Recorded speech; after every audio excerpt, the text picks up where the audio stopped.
સુરતના ઉધના વિસ્તારમાં state monitoring સેલના દરોડા ઉધના પોલીસ ઊંઘતી રહી અને એસએમસીએ દરોડા પાડી દારૂ ઝડપી પાડ્યો.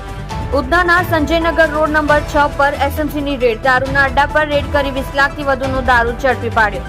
એસએમસી 113 પેટી દારૂ ઝડપી પાડ્યો. એસએમસી એક સગીર સાથે 4 આરોપી ઝડપી પાડ્યા.